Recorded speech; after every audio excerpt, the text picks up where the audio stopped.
Bismillahirrahmanirrahim. Assalamualaikum warahmatullahi wabarakatuh. Good morning, ladies and gentlemen. Welcome to my channel. This is the English class with me, Jasman Shah. Today, we are going to discuss one of the very important topic in English. The topic is about the passive voice. Jadi, para siswa dan mahasiswa sekalian, pada kesempatan ini kita akan membahas tentang kalimat pasif dan kalimat aktif. Well, what is passive voice? Apa sih kalimat passive itu? Nanti lawanannya adalah kalimat aktif. Kalimat pasif adalah suatu bentuk kalimat di mana subjek kalimat menerima menerima aksi, bukan melakukan aksi. Tidak seperti active voice yang fokus terhadap pihak yang melakukan aksi or that of the action. Bentuk ini lebih terfokus kepada pihak atau objek yang menerima hasil dari suatu aksi tersebut atau receiver of the action. Yang namanya kalimat pasif itu subjeknya atau pelakunya menerima aksi. Sedangkan kalimat aktif pelakunya itu adalah melakukan aksi. Itu secara sekilas apa yang maksud dengan kalimat aktif dan kalimat pasif.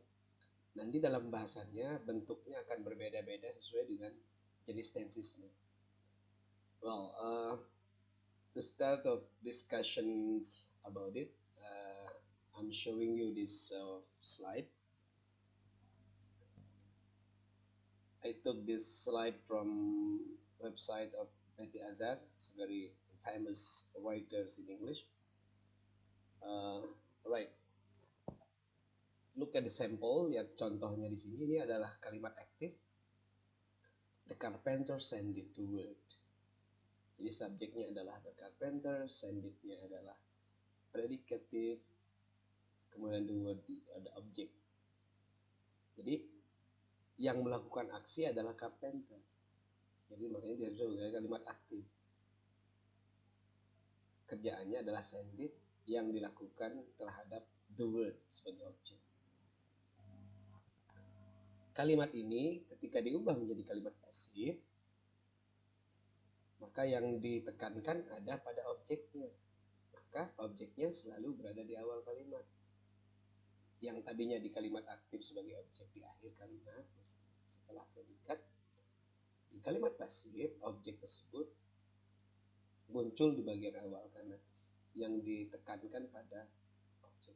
Sedangkan carpenternya atau pelakunya itu diletakkan di bagian akhir.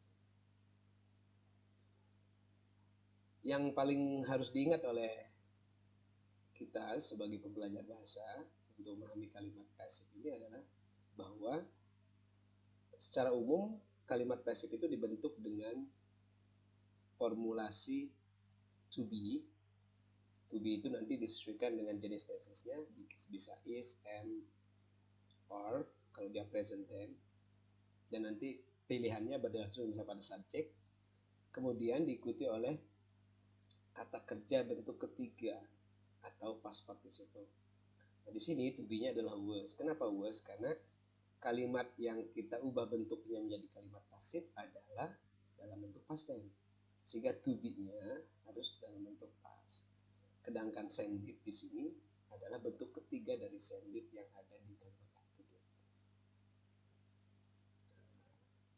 Maknanya tidak ada berubah. Jadi antara kalimat pasif dengan aktif itu secara makna sebenarnya nggak berubah. Yang berbeda hanya perubahan posisi kalimat dan titik tekannya di mana.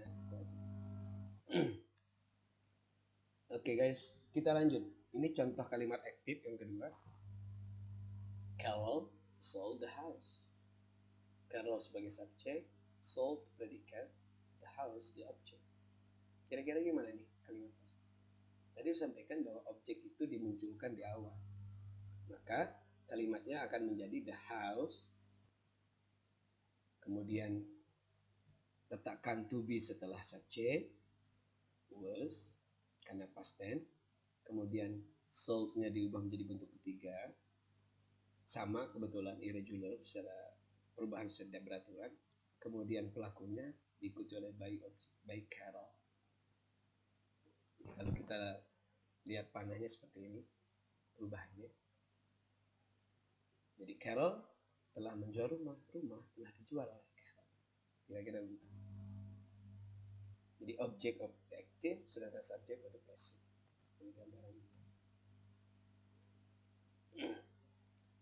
Contoh yang lain misalnya dari kalimat pasif, fuel is burned. Ini dalam bentuk present tense. Fuel is burned by cars. Bahan bakar dibakar oleh mobil. Jadi objek tadinya asalnya objeknya di fuel. Asalnya kan cars burn fuel. Kan asalnya begitu. Cars burn fuel. Asalnya. Ketika diubah menjadi kalimat pasif, maka objek itu diletakkan di awal, diikuti oleh to be, kemudian burn-nya itu dijadikan bentuk ketiga, kemudian yang tadinya cars di awal jadi di akhir. Yang diawali terlebih dahulu oleh by. Contoh yang lain misalnya, coffee is grown by farmers. Kopi ditanam oleh para petani. Asalnya kan farmers grow coffee. Petani menanam kopi dalam bentuk present tense, makanya to be-nya is. Contoh yang lain misalnya, the race was given by the boss. The photo will be printed by Alex. Nah, khusus untuk kalimat yang ketiga, di mana to be-nya? Untuk kalimat dalam bentuk future, tidak menggunakan to be secara umum yaitu am is are atau was were, tapi dalam future atau yang menggunakan modality seperti will, must, shall, can, would dan sebagainya, untuk membuatnya menjadi kalimat pasif diikuti oleh be seperti ini, maka kemudian diikuti oleh bentuk ketiga. The photo will be printed by Alex. Foto akan dicetak oleh Alex. Ini kan kalimat pasif. Asal muasal kalimat ini kalau dalam bentuk kalimat aktifnya adalah Alex will print the photo. Dipasifkan menjadi the photo will be printed by Alex. Ya, ini yang tadi saya jelaskan. Dalam bentuk simple present, cars burn fuel, fuel is burned by cars. Fuel di awal, cars by cars. The race trail, ini past tense. The race trail band. Band itu sebagai objek di awal. Karena ini past tense, past tense itu tandanya ada ed di ujung. Band was trailed by the race. Kenapa was? Karena tadi asal kalimatnya ini kan tesisnya pasti. Trail ini secara kata kerja beraturan maka sama bentuk kedua dan ketiga, baru by the race mengambil kalimat subjek yang di atas kemudian diikuti oleh by. Sedangkan yang untuk present perfect, ya ini para pembelajar sudah memahami present perfect itu kan kalimat untuk menunjukkan aktivitas yang sudah dimulai masa lalu tapi belum berakhir. Maka pola kalimatnya nanti selalu menggunakan subjek, has atau have, baru diikuti oleh kata kerja ketiga. Contoh, Al has printed the photo. Ini dalam bentuk present perfect.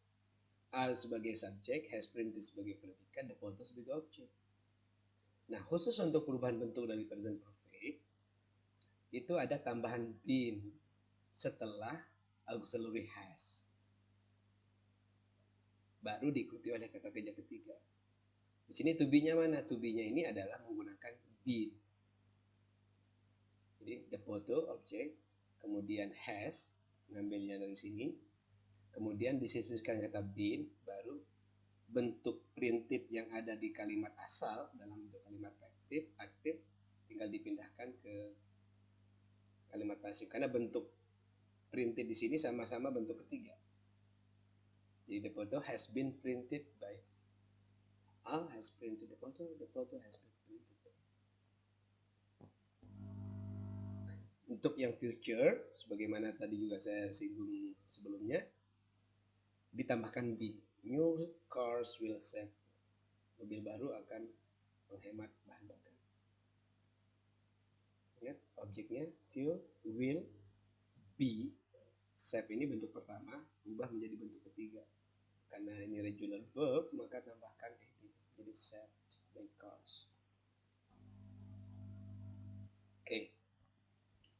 Kita coba lihat contoh soalnya seperti ini. Contoh kalimat aktif, the squirrel gathered the nuts. Nah, bagaimana kalimat pasifnya? Perhatikan dulu mana objeknya. Lihat, the squirrel sebagai subjek, gathered sebagai predikat, the nuts sebagai objek. Tensesnya ini adalah dalam bentuk past tense. Bagaimana kita tahu kalau ini past tense? Lihat ada ed-nya. Setiap kata dari ed itu pasti past tense. Kecuali kalau sebelumnya ada has atau have, ada kemungkinan dia adalah kata kalimat dalam bentuk present perfect. Oke, jadi kalimat ini pasifnya menjadi the nuts were. Kenapa were? Karena nuts itu plural. Maka kenapa were bukan itu are? Karena past tense. Gathered by the squirrel. Gather itu sama, ini bentuk kedua dan ketiganya kebetulan regular verb sama, baru the squirrel by the squirrel. Contoh yang lain nih ya, kalau ini kalimat pastinya sudah ada nih. The wall was painted by Matthew. Jadi tadi berarti kalau di kalimat aktif ingat pasti ini akan menjadi objek. Mana pelakunya atau subjeknya? Matthew. Maka Matthew pasti akan jadi awal kalimat. Kalimatnya jadi apa? Good. Matthew painted the wall. Past tense. Kenapa? Di sini juga menunjukkan past tense karena ada was. Was ini menunjukkan kalimat dalam bentuk past tense. Oke. Yang ini, the voters will determine the election result. Subjeknya adalah the voters will determine sebagai predikat. Ini kalimat ini future. The election result sebagai objek. Maka yang harus di awal apa? The election result di awal, kemudian will, jangan lupa be, kemudian determine diubah menjadi bentuk ketiga, baru by diikuti oleh the voters. Kita lihat. The election result will be.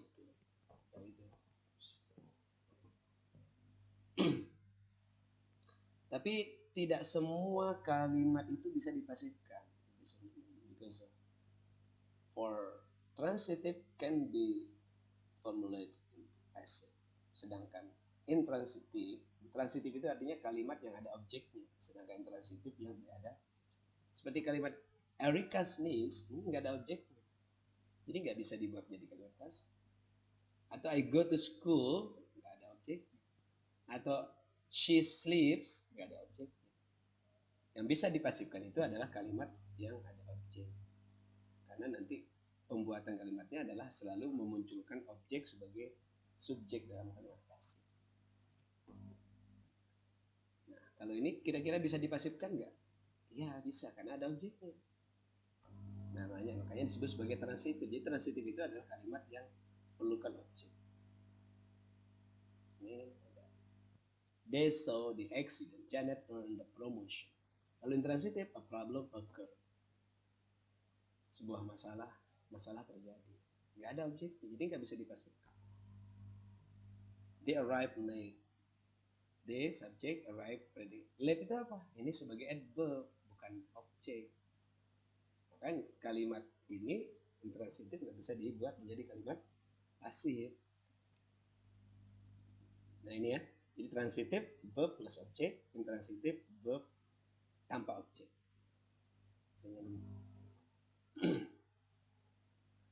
Transitive verbnya, Janet earned the promotion. Kalimat pasifnya jadi apa? Ingat, objeknya promotion ya. Nah, the promotion was earned. Kenapa was? Tadi ini ada earn, ini adalah bentuk past tense. Transitive birds fly. Gimana membuat kalimat pasifnya? Nggak bisa. Not possible. Impossible to make it into passive voice. Oke. Jadi transitive verb passive, yes. Intransitive verb no passive voice. let's see this sentence. Ini kira-kira transitive intransitive, which is intransitive intransitive. Okay, this sentence is intransitive because there is no object. Yesterday is not object. Yesterday is a verb of time. How about this one? Eva won a medal. Great. Eva subject won predicate, a medal is the object. So this sentence is called transitive sentence. The passive voice, the passive sentence of this is the medal was won by Eva. How about this one? The Berners-Lee invented the World Wide Web. Okay. Tim Berners-Lee sebagai subjek, invented predikat, ini kalimatnya past tense, the word wide sebagai objek. Maka ini adalah kategorinya adalah transitive. What is the passive voice of the sentence? Great. The word wide web was invented by Tim Berners-Lee.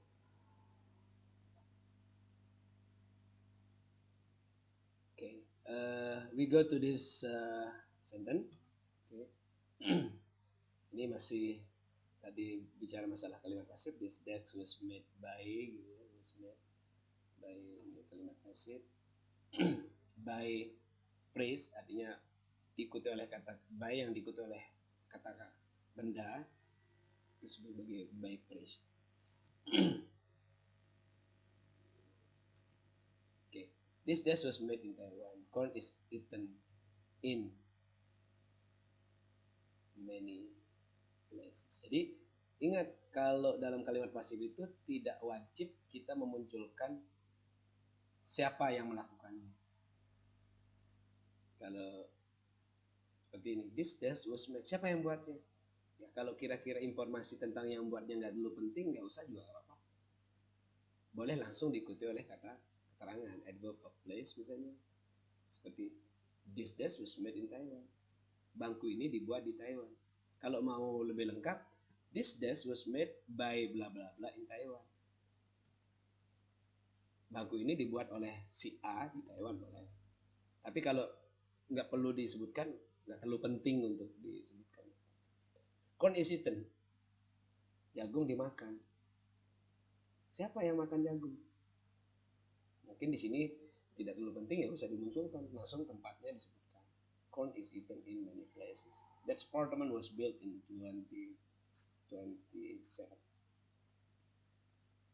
Spanish is spoken. Ini semuanya no by place, tidak dimunculkan by place, dan itu boleh. My mother is great artist. She painted many beautiful portraits. Ini adalah kalimat aktif di yang dimana kalimat aktif ini subjeknya adalah my mother is a great artist. Apakah ini bisa kita buat menjadi kalimat pasif, my mother is a great artist? No. Tidak bisa.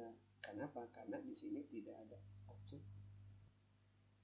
Sedangkan she painted many beautiful portraits bisa, karena many beautiful portraits itu bisa dianggap sebagai objek. Maka many beautiful portraits is painted by her. Nah, ketika subjeknya subjective pronoun, nanti ketika diletakkan sebagai by phrase-nya sebagai kalimat pasif, tidak by she tapi kembalikan sebagai objek, maka menjadi by her. Kalau he di sini maka by him. Kalau they di sini maka by them. Kalau I di sini by me.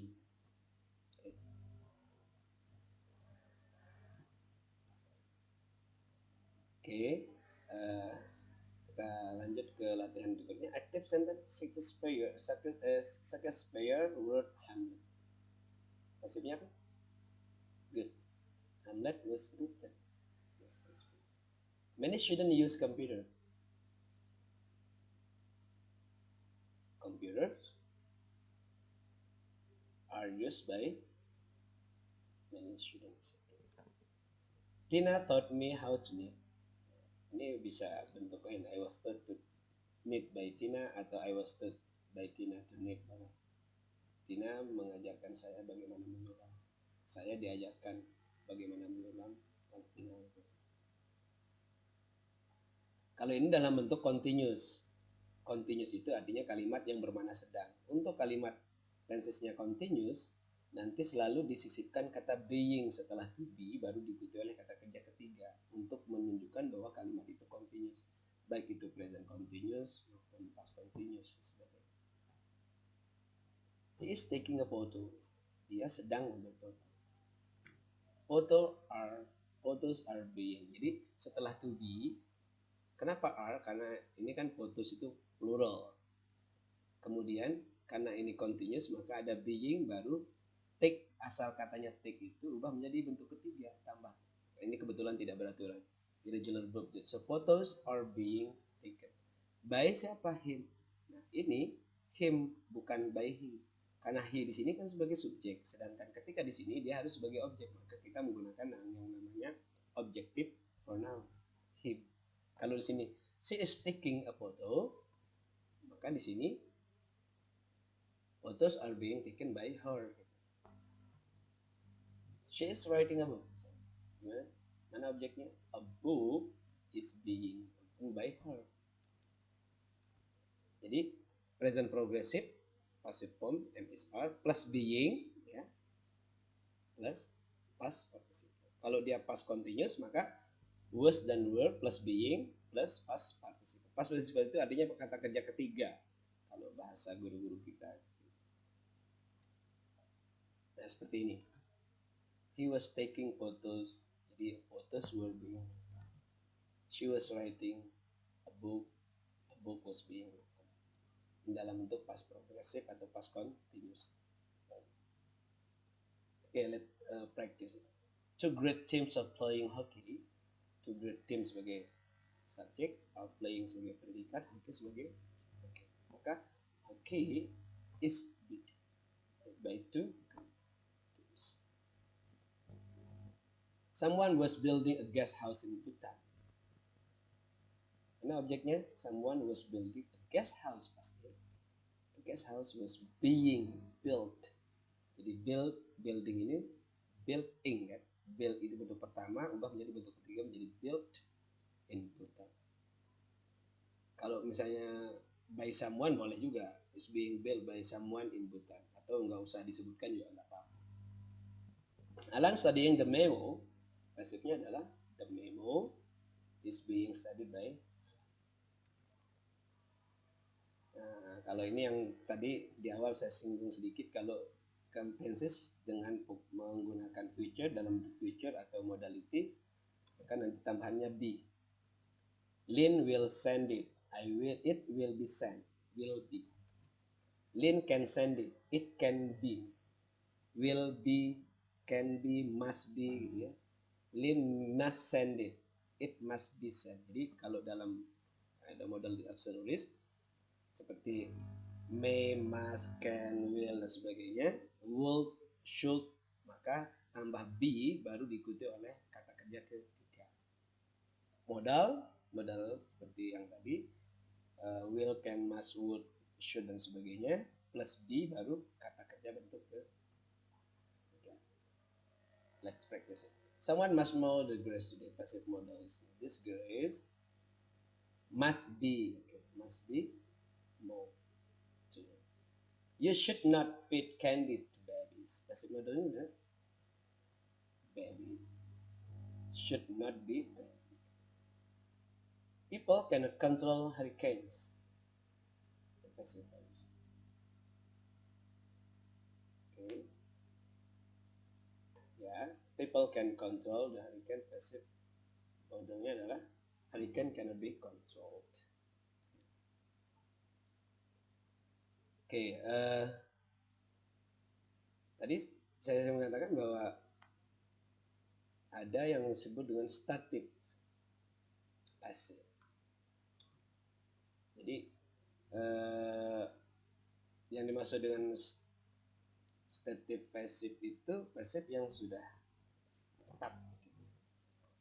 Lily is brave. Ini kan dia gitu lah kata sifat. Lily is brave. Lily is sharp. Lily is healthy. Lily is divorced, Lily is excited. Kenapa? Karena kata excited di sini, walaupun ada kalimat seperti kalimat pasif, ini terjemahannya bukan diceraikan atau tapi Lily bercerai, Lily senang, like an adjective, jadi fungsinya seperti adjective. Oke, ini contoh yang lainnya ya. Jenny is married to Brian. Amma is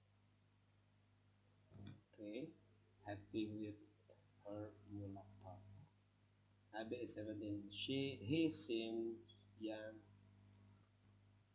for his age. Sampai di sini pembahasan secara ringkas tentang kalimat pasif dan kalimat aktif. Saya nggak akan menyelesaikan slide ini karena inti dari secara umum kalimat pasif itu seperti yang saya sebutkan sebelumnya. Ladies and gentlemen, secara umum saya bisa simpulkan bahwa namanya kalimat pasif itu adalah sekali kalimat yang pelakunya yang melakukan aktivitas itu menerima. Artinya dalam posisi kalimat dia tidak di awal kalimat dan biasanya dia di akhir. Kemudian yang kedua, yang titik tekan atau penekanannya dalam kalimat pasif itu ada pada objeknya, sehingga dalam kalimat aktif ketika diubah menjadi kalimat pasif itu selalu berubah posisi, yang tadinya jadi objek menjadi subjek, yang tadinya pelakunya di awal menjadi di akhir. Yang ketiga, selalu dalam perubahan kalimat pasif itu ada to be-nya.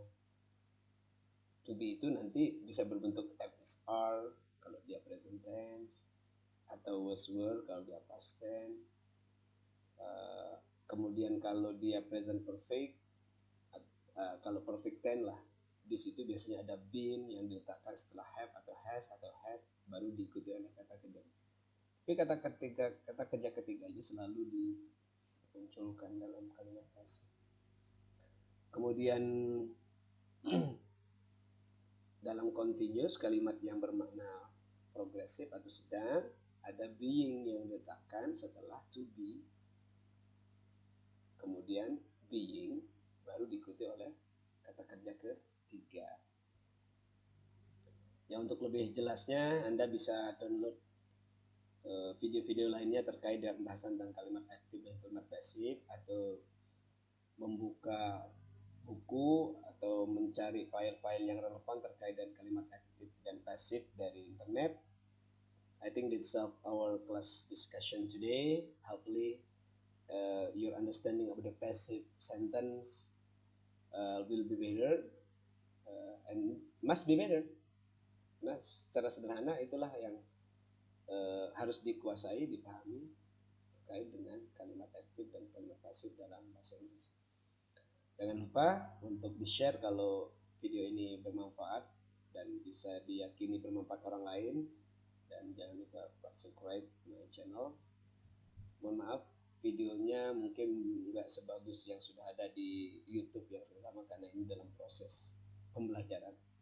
Mudah-mudahan apa yang saya sampaikan secara ringkas ini kira kurang lebih 30 menit bermanfaat untuk menambah keilmuan kita, wawasan kita terkait dengan ilmu bahasa Inggris tentang